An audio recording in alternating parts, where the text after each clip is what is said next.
I am Shivi Saxena, TGT from Gyandeep Senior Secondary Public School. Students, हमारा chapter number 3 already चल रहा है geography का, the changing face of the earth. इसी chapter को आज हम आगे बढ़ाएंगे। जहां तक हमारी एक्सप्लेनेशन हो चुकी है उससे आगे हम इसमें चलेंगे। इस चैप्टर में हमने बच्चों देखा था कि किस तरीके से हमारी अर्थ का चेहरा बदलता है। कहने का मतलब ये है कि हमारी अर्थ का सरफेस किस तरीके से चेंज हो जाता है। तो इसमें आपने इंडोजीनियस सोर्सेज देखे थे, फोर्सेस। इसके अलावा फिर इसमें आपने फॉर्मेशन ऑफ कन्वेक्शन सेल्स देख लिया था, प्लेट टेक्टोनिक्स देखे थे, फोर्सेस ऑफ माउंटेन बिल्डिंग्स देखे थे। इसके अलावा आप आ गए थे अर्थक्वेक पर, वो भी आप समझ चुके थे कि अर्थक्वेक किस तरीके से होता है। इसके अलावा फिर आप आए थे वोल्केनोज पर, वो भी आपने देखा था। और चाइना में जो आपका दिखाया था कि किस तरीके से केस स्टडी में किस तरह से बहुत ज्यादा नुकसान हुआ था और ढेर सारे लोगों की इसमें डेथ हो गई थी। कितना कुछ लेकर के जाता है वोल्केनोज, अर्थक्वेक्स जो होता है। तो इसके अलावा फिर आगे जब हम बढ़े थे तो हमने देखा था कि जो वोल्केनोज होता है उसके भी टाइप्स होते हैं अलग अलग, जिसमें कि एक्टिव वोल्केनोज, डोरमेंट वोल्केनोज और एक्सटिंक्ट वोल्केनोज भी आपने देख लिए थे। फिर हम आ गए थे एक्सोजीनियस फोर्सेस पर। एक्सोजीनियस फोर्सेस में आपने देखा था ये जो होता है ये नेचुरल होता है, प्राकृतिक रूप से होता है, जिसमें कि आपके river, waves, winds, glaciers etcetera ये सारी चीजें इसके अंदर आती हैं। इसमें आपने रिवर को सबसे पहले लेकर चले थे हम लोग कि कौन कौन से स्टेजेस हैं रिवर की लाइफ में। तो आपने upper course, middle course, lower course ये सारे देखे थे। फिर आप वैलीज देख चुके थे, फ्लड प्लेन्स एरियाज देखा था आपने, बहुत कुछ समझ चुके थे इसमें। फिर हम सी वेव्स पर आ चुके थे, जो हमने काफी कुछ आपके साथ डिस्कस कर लिया था। अब बात करते हैं हम features caused by wave action. कौन कौन से ऐसे फीचर्स होते हैं जो कारण बन जाते हैं वेव एक्शन के द्वारा। ठीक है, अब देखते हैं इसमें क्या समझाया जा रहा है हमें। When strong waves break and erode the rock material along the coast, hollow caves called sea caves, ठीक है। सी केव्स उसको कहते हैं बच्चों जब बहुत ज्यादा तेज गति के साथ वेव्स आती हैं और वो आकर के टूट जाती हैं। टूटने की वजह से देखो आप इस पिक्चर में देख रहे होंगे किस तरीके से जो है हमारा मटेरियल जो है एकत्रित होता है और वो कैसा कैसा रूप ले लेता है। सी की जो केव्स होती हैं, कैप्स फ्लैटरी, जो किस तरीके से मटेरियल है बेटा ये सारा जो हमारी अर्थ के अंदर से बाहर निकल के आता है और वो धीरे धीरे धीरे धीरे इकट्ठा होते होते वो अपना एक रूप ले लेता है। तो वही फीचर्स तैयार हो जाते हैं वेव एक्शन के द्वारा। तो वो आपको इसमें बताया है। देखिए एक ये है, ये किस तरीके का एक स्ट्रक्चर तैयार हो गया है। तो इसमें आपको ये बताया गया है कि जो नेचुरल फोर्सेस होते हैं वो कितना प्रभाव डालते हैं।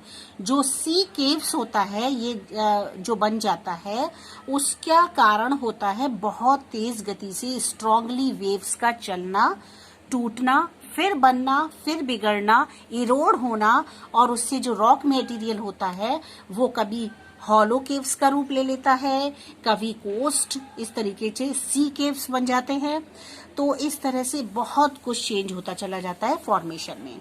When the waves continue to strike the rocks, कब क्या होता है जब समुद्र की लहरें होती हैं, वेव्स होती हैं, वो कंटिन्यूअस लगातार चलती रहती हैं, वो स्ट्राइक करती हैं रॉक्स को, मतलब जो चट्टानें होती हैं मटेरियल के द्वारा जो ऑलरेडी जो रॉक्स बन चुकी होती हैं उनको कंटिन्यूअस स्ट्राइक करती हैं। स्ट्राइक मतलब उसको पुश करती हैं, धक्का देती हैं। The walls of the caves are eroded further. उससे क्या होता है जो केव्स होती हैं उनकी जो वॉल्स होती हैं, दीवारें होती हैं, वो लगातार धक्का खाते खाते पुश होते होते वो एरोड होने लगती हैं। In the course of time, कुछ समय के बाद क्या होता है, द वॉल्स डिसअपियर्स, जो वॉल्स होती हैं वो टूट जाती हैं, बिखर जाती हैं, leaving just the roof supported by 2 pillars. वो केवल 2 पिलर्स के ऊपर खड़ी रह जाती हैं। फॉर एग्जाम्पल दिस, ठीक है, केवल इसमें देखो कुछ भी नहीं है, 2 पिलर हैं, पिलर के ऊपर इस तरह से ये थोड़ा सा रूफ जैसा है और ये इस तरह से बन करके, क्योंकि ये जो हमारी समुद्र की लहरें हैं उससे बहुत ज्यादा पुश होने की वजह से जो भी कुछ था इसके आसपास वो वॉल्स वो टूट चुकी हैं और केवल आपके 2 पिलर रह गए हैं और ये ऊपर का पार्ट। तो ये इस तरीके से रह जाता है, इस फॉर्म को कहते हैं सी आर्चेज, ठीक है। One can swim through them to the other side of the rocks. और फिर क्या होता है, जैसे कि ये पार्ट, इसका पार्ट इससे टूट गया, उसके अलावा जब टूटने के बाद फिर वो अलग स्विम करने लगता है, मतलब अलग तैरने लगता है और बाकी साइड जो होती है वो उसकी अलग हो जाती है, ठीक है। आगे बढ़ते हैं, देखते हैं क्या समझाया जा रहा है। The information of A wave cut platforms. अच्छा, जो वेव्स होती हैं उससे जो प्लेटफॉर्म होता है वो किस तरीके से कट हो जाता है, टूट जाता है और फिर वो अलग अलग पार्ट्स में डिवाइड हो जाता है। वो थोड़ा सा इसमें जब आप पढ़ोगे तो आपको बच्चों समझ में आएगा। When the roof of the sea arches break, जब हमारा रूफ होता है सी का, मतलब ऊपरी वाला पार्ट होता है, वो arches break completely due to further erosion. उससे क्या होता है, जो ब्रेक होने की वजह से उसमें जो मटेरियल फिर से इकट्ठा होने लगता है, जो आपका जिससे कि रॉक्स बनते हैं, वो मटेरियल फिर वापस एकत्रित होने लगता है, एक जगह इकट्ठा होने लगता है। The pillar like features left behind are called stacks. फिर क्या होता है, छोटे छोटे पिलर्स जैसे बनने लगते हैं। फॉर एग्जाम्पल दिस, आप देखो ये छोटा सा एक पिलर जैसा बन गया, इसको कहते हैं स्टैक्स। तो फिर एक ये फीचर्स लेने लगते हैं, जब इससे टूट के जो अलग हो जाते हैं, अलग होने से फिर ये अपना अलग रूप ले लेते हैं पिलर्स की तरह से, ठीक है, इसको कहते हैं स्टैक्स। वर्टिकल और स्टीप रॉक, ठीक है, एक वर्टिकल होती हैं और दूसरे स्टीप रॉक्स होते हैं। वो क्या काम करते हैं, vertical and steep rock faces along the shore are called sea cliffs. sea cliffs किसको कहते हैं, sea cliffs वो होते हैं जो वर्टिकली या फिर स्टीप रॉक्स होते हैं, मतलब इस शेप के जो रॉक्स होते हैं वो फेसेस along the shore, वो उस किनारे की ओर आ जाते हैं और फिर वो सी क्लिफ के रूप में बन जाते हैं, ठीक है। सी क्लिफ का मतलब, कहने का मतलब ये होता है वो वहां पर आकर के जकड़ जाते हैं, सी के किनारे से एकत्रित हो जाते हैं। When sea cliff are eroded, लेकिन क्या होता है जब सी क्लिफ्स जो होता है, समुद्र के जो क्लिफ्स होते हैं वो इरोडेड होने लगते हैं, मतलब मुड़ने लगते हैं। दे कलेप्स एंड मूव बैकवर्ड, वो वापस फिर जाने लगते हैं वही दूसरी डायरेक्शन में, leading to the formation of wave cut platform. फिर क्या होता है, ऐसा होने के बाद में फिर जब वो अपना डायरेक्शन चेंज कर लेते हैं तो वेव्स कट होकर के एक प्लेटफॉर्म तैयार कर लेते हैं, ठीक है। Wave cut platform are the gently sloping rock surface. उससे क्या होता है, जो जैसे देखो ये है प्लेटफॉर्म है ना, ये वेव कट प्लेटफॉर्म कहलाता है। मतलब वो जगह यहाँ से टूट करके ये चीजें अलग हो गई, जब ये यहाँ से टूटेगा तो एक कट लगेगा, कट लगने के बाद फिर ये अलग रूप में बन जाएगा, ये इस तरीके से, इसको कहते हैं वेव कट प्लेटफॉर्म, ठीक है। Are gently sloping rock surface, ये कैसा होता है, ये स्लोप बन जाता है ऐसे, जैसे ढलता हुआ, जैसे अगर इधर से कुछ आता है तो नीचे की ओर गिरने वाला, स्लोप रूप में ये तैयार हो जाता है और ये इसका शेप जो होता है, जो भी कुछ होता है वो नीचे की ओर आता हुआ इसमें बनने लगता है, ठीक है। Surface found at the foot of sea cliffs, पर इसके जो क्लिफ्स होते हैं ये सारे एक डायरेक्शन में एकत्रित हो जाते हैं। अब देखिए, beaches are formed when the sea deposits eroded material like sand, pebbles, boulders along the coast. क्या होता है, जो बीचेस होते हैं, जो बीचेस पर क्या होता है, आप कभी बीच गए होंगे तो आपको पता होगा कि उसमें बहुत सारा मटेरियल जो होता है, जैसे सैंड का है, पेबल्स का है आपका, इसके अलावा बाउल्डर्स का है, मतलब जो बिल्डिंग्स का जो मटेरियल होता है उसका, वो मटेरियल्स जो पेबल्स होते हैं, कंकड़ पत्थर होते हैं, सैंड बालू होती है, ये सारी चीजें डिपॉजिट होने लगती हैं। ये मटेरियल पूरा डिपॉजिट होता है बीचेस के किनारे, इससे बहुत समय तक इकट्ठे होते होते ये एक बीचेस का रूप ले लेता है। अब देखिए नेक्स्ट टॉपिक आता है हमारा विंड। विंड सभी को पता है किसको कहते हैं, तेज गति से चलने वाली जो हवाएं होती हैं, ठीक है। Wind is a powerful agent of gradation. जो ग्रेडेशन होता है वो उसका सबसे पावरफुल एजेंट होता है, वो हवाएं ही होती हैं, विंड्स होती हैं। It erodes, transports and deposits the eroded material. ये जो तेज गति से चलने वाली तीव्र बहुत हवाएं होती हैं, उस वही कारण बनती है इरोड होने का, ट्रांसपोर्ट होने का, डिपॉजिट होने का, जो मटेरियल होता है उसको। The gradational action of wind is most visible in deserts। आप ज्यादा इसको अगर देखना चाहते हो, ग्रेडेशनल एक्शन को, हवाओं की तेज गति से उड़ने वाली जो बालू होती है, मिट्टी होती है, इसको अगर आप देखना चाहते हो तो सबसे अच्छा जरिया है आप डेजर्ट एरिया में चले जाइए। आपको बहुत अच्छे से ये सब कुछ देखने को मिलेगा कि किस तरह से तीव्र गति से चलने वाली जो विंड्स होती हैं उसमें किस तरह से जमीन से बालू या मटेरियल का उठना क्या होता है। Where there is an abundance of loose sand particles, वहां क्या होता है, पार्टिकल्स इकट्ठे हो जाते हैं बहुत सारे, किसके, सैंड के, और इसी को कहते हैं, ये जो विंड होती है ये इसी का कारण होती है। अब देखिए features caused by wind erosion. कौन कौन से फीचर्स हैं जो कि विंड इरोजन के द्वारा बनते हैं।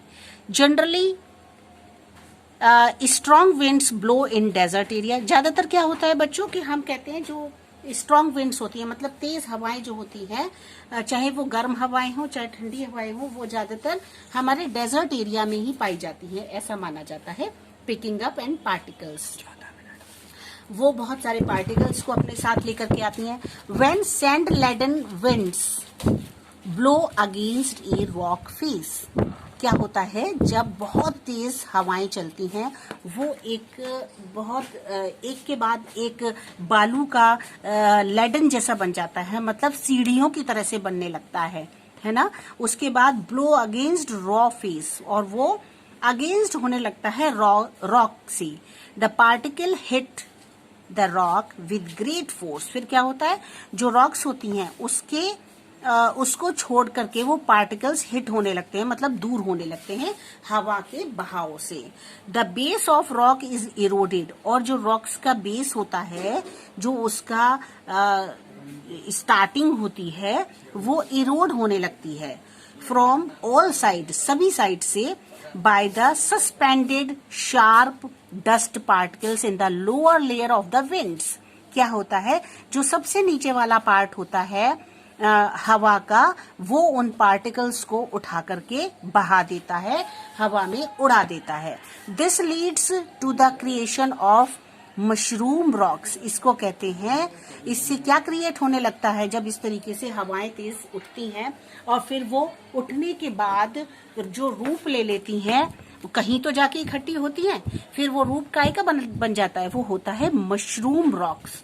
देखिए मशरूम क्यों कहा गया है इसको, ये इजिप्ट में ज्यादातर पाई जाती हैं, क्योंकि ये जैसे मशरूम होता है ना, उस तरीके की शेप में बन जाती हैं ये, क्योंकि उनकी जो डायरेक्शंस होती है वो एक स्पेसिफिक जगह से उठ के स्पेसिफिक रूप तरीके से वो अपना एक स्ट्रक्चर तैयार कर लेते हैं। इसको मशरूम रॉक कहा जाता है, जो मोस्टली इजिप्ट में ही बनते हैं।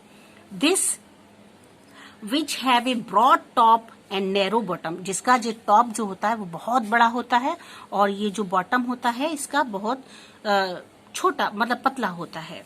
Erosion can also lead to the formation of masses which are area of resistant rock left after the softer rock around them is eroded। फिर क्या होता है, उसके आसपास जो भी मटेरियल होता है इसके, वो सारा बहुत सॉफ्ट होता है और वो उसके चारों ओर एकत्रित हो जाता है। तो ये एक कारण होता है विंड इरोजन का, ठीक है। अब देखिए फीचर्स कौन कौन से हैं जो कि डिपोजिशन के हो सकते हैं। अभी आपने इरोजन के देखे, मतलब मटेरियल का इकट्ठा हो जाना, उसके बाद फिर जो बनता है वो आपने देखा। अब देखो डिपोजिशन क्या होता है, इसके क्या क्या फीचर्स होते हैं।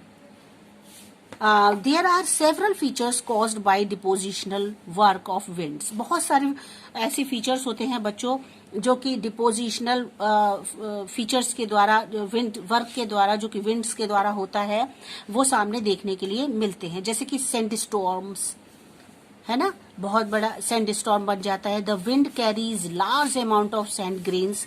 इसमें क्या होता है, जो हवाएं होती हैं बहुत सारा सैंड का मटेरियल अपने साथ लेकर के उड़ जाती हैं और वो फिर एकत्रित होकर के वो सैंड स्टॉर्म बन जाता है। As the wind slows down and loses its energy, और जब कभी हवाएं धीमी गति से चल रही होती हैं और अपनी एनर्जी को खो देती हैं, it starts dropping it's load of Sands. फिर क्या करती हैं, वो जगह जगह अपना जो सैंड्स का मटेरियल होता है उसको गिराने लगती हैं, मतलब लोड उठा करके फिर वो गिरा देती हैं। Such hills of sand deposited by the wind are called sand dunes. इसको क्या कहते हैं, जहां कहीं भी वो डिपॉजिट होता है वो मटेरियल, वो सैंड ड्यून्स का रूप ले लेता है। When dunes have a long, जब ड्यून्स जो होते हैं बड़े होते हैं, gentle slope on the windward side and steep. फिर जो उनके स्लोप्स होते हैं वो काफी सॉफ्ट होते हैं और जो साइड्स होती हैं वो गहरी होती हैं। स्लोप, फिर इसके बाद आप देखो, slope on the leeward side forming a crescent shape, और फिर ये एक शेप ले लेते हैं, एक आकृति ले लेते हैं। दे आर कॉल्ड बार्चन्स, जिसको कि बार्चन्स कहा जाता है। सैंड ड्यून्स और barchans, these are the important points for you. Sand dunes can move और migrate over time. Sand dune क्या होता है, कुछ समय के बाद में मूव करता है, मतलब अपनी जगह से वो मूव हो जाता है, मतलब हट जाता है, और माइग्रेट होकर के दूसरा रूप ले लेता है। When fine sand particles are deposit over large very large area, they form loess plains, और फिर उसके बाद ये कहीं और डिपॉजिट होकर के एक बहुत बड़ा एरिया घेर लेते हैं, जिसको कि लॉस प्लेन्स कहा जाता है। ठीक है, अब आगे देख लेते हैं इस चैप्टर को थोड़ा सा। अब देखिए सैंड ड्यून्स का ये आपको पिक्चर दिखाया गया है, ये इस तरीके से यहाँ पर ब्लैंक हो गया, ये ब्लैंक हो गया। इस तरह से हमारी जो बालू होती है वो अपना रूप ले लेती है। अच्छा, ये बार्चन होते हैं, ये बार्चन जो होते हैं इस तरीके से शेप में आ जाते हैं, इनका स्ट्रक्चर ऐसे बन जाता है। अब देखिए ग्लेशियर्स, ये सब तो बात हमने कर ली अपने विंड्स की। अब ग्लेशियर्स देखते हैं, ये हमारे अर्थ को किस तरीके से जो है इसमें कौन कौन से फोर्सेस होते हैं। Glaciers are slow moving river of ice. ये क्या होता है, ये ग्लेशियर्स जो होते हैं आइस की रिवर होती है, मतलब इसमें बर्फ होती है, बहुत ज्यादा सॉलिड रूप में वाटर होता है, जो कि बहुत स्लो तरीके से मूव करता है क्योंकि वो आइसी होता है। इसलिए they consist of huge masses of ice blocks spread over several kilometres, और ये बहुत जगह को घेरते हैं, किलोमीटर्स में ये फैले होते हैं। Glaciers move at such a slow pace that their movement are hardly noticeable, और जो मूवमेंट्स होता है इसमें बहुत मुश्किल से होता है क्योंकि ये हार्ड रूप में होता है। तो इन ग्लेशियर्स का जो स्लो प्रोसीजर होता है आगे बढ़ने के लिए, they are a two kinds, दो तरह से होता है, एक माउंटेन ग्लेशियर्स होते हैं, दूसरा कॉन्टिनेंट ग्लेशियर्स होते हैं। अब देखिए इस पिक्चर से हम लोग देखेंगे थोड़ा सा ग्लेशियर्स एब्रेजन है, ये ग्लेशियर के पार्ट में आइस फ्लो, यहाँ धीरे धीरे आइस गिर रही है। प्लकिंग, ये एरिया वो है जहां पर ढेर सारी आइस इकट्ठी है। कहने का मतलब ये है the process of glacier erosion by abrasion, जो प्रोसेस होता है ग्लेशियर्स का वो उसमें इरोजन किस तरीके से होता है। बहुत कम इसमें अर्थ जो आपकी आइस होती है वो फ्लो होती है, इसके मूवमेंट को नोटिस करना बहुत मुश्किल होता है। अब देखिए glaciers to form features of both erosion and deposition. Glaciers के भी दो तरह के फीचर्स होते हैं, एक इरोजन होता है, डिपोजिशन होता है, जैसे कि आपका विंड्स का था। Rocks picked up by a glaciers, rocks जो होते हैं वो ग्लेशियर्स को पिक करते हैं as it flows down a valley, जब वो एक वैली के रूप में दिखाई देते हैं, बन जाते हैं। एरोड द फ्लोर्स, ये फ्लोर को एरोड करते हैं, and walls of the valley, और जो वैली की जो दीवारें होती हैं उनको वो इरोड कर देते हैं। एज द ग्लेशियर्स मेल्ट्स, जब क्या होता है ग्लेशियर्स मेल्ट होने लगते हैं, मतलब पिघलने लगते हैं। It leaves it's load of sediments, ये छोड़ जाते हैं पीछे सेडिमेंट्स, मतलब बालू, मिट्टी, इन सबको। Behind to form various depositional features, जिससे क्या होता है, ढेर सारा फीचर्स जो होता है, डिपोजिशनल फीचर्स होता है, वो पीछे से छोड़ जाते हैं। The two major landforms formed by the glaciers, इस तरह से ये पढ़ने में छोटा लगता है, इजी लगता है वो ये तो बहुत छोटी सी बात है, लेकिन ये बहुत बड़े लैंड पर होता है। और ये लैंड फॉर्म जो होता है इस लैंड फॉर्म को तैयार इस ग्लेशियर से होते हैं, सरक्यू एंड द मोरेन्स। ये दो ग्लेशियर्स के नेम है जो कि हमारे इसके डिपोजिशनल जो हुआ था, डिपोजिशन के थ्रू बने हैं। ठीक है, तो देख लेते हैं इसमें। एक ये आपका माउंटेन ग्लेशियर है, ग्लेशियर्स के द्वारा जो आपका जो माउंटेन्स इसमें बना हुआ है। आप देखिए फीचर्स कॉज्ड बाय ग्लेशियर्स, कैसे कैसे फीचर्स होते हैं जिससे जो कि हमारे ग्लेशियर्स को के ऊपर इफेक्ट डालते हैं। तो ये आपका डायग्राम है पूरा, इसमें आप देख सकते हो।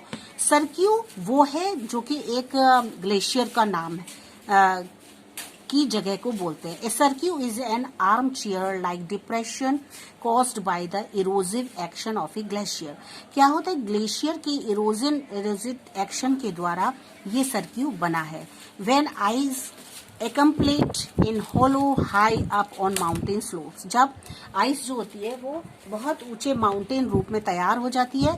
द अल्टरनेट फ्रीजिंग, जो फ्रीजिंग पॉइंट होता है, and throwing of the glacier ice causes the rock below the extent and contract till the finally break down. उसके बाद जब वो एकत्रित होती है और कुछ समय के बाद वो कॉन्ट्रैक्ट में आकर के ब्रेक होने लगती है, टूटने लगती है। In this manner the ice depends the hollow. फिर क्या होता है, इस मैनर में जो आइस होती है वो बहुत ज्यादा गहराई का रूप ले लेती है। Now the weathered rock debris also acts as an agent of erosion. जो डिब्रीज का कारण होता है वो भी इरोजन से ही बनता है, इरोजन ही इसके एजेंट्स होते हैं। Cirque can be as big as a square kilometre in area. जो सरक्यू है जो आपने अभी इसमें पढ़ा है, ये बहुत बड़े एरिया में फैला हुआ है। व्हेन द आइस मेल्ट्स, जब आइस पिघलती है, the cirque becomes a lake called a tarn. तब क्या होता है, सरक्यू जो होता है वो लेक का रूप ले लेता है, जिसको कि टार्न कहा जाता है। अब ये लास्ट है आपका जो मोरेन्स है, इसमें इसको भी देख लेते हैं कि ये क्या है। Glaciers transport eroded rocks debris with them as they move.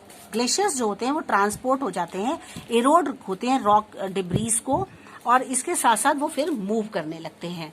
And deposit them on the floor of valley. उसके बाद में जो वैलीज का जो फ्लोर होता है उस पर ये डिपॉजिट हो जाते हैं, मतलब इकट्ठे हो जाते हैं। And the slopes of mountains, फिर ये धीरे धीरे इकट्ठे होते होते माउंटेन का रूप ले लेते हैं। Such deposit look like a sand, और ये जो डिपोजिशन होता है ये हमारा एक सैंड के रूप में तैयार हो जाता है। Wall on a snow covered mountains stack, और जो वॉल्स होती हैं वो भी इसकी स्नो कवर्ड के द्वारा बन जाती है, मतलब चारों ओर इनमें स्नो फैल जाता है और ये ट्रैक तैयार हो जाता है। Such formation are called moraines. ठीक है, इसी तरीके से मोरेन्स तैयार होते हैं। These endogenous and exogenous forces are constantly working on.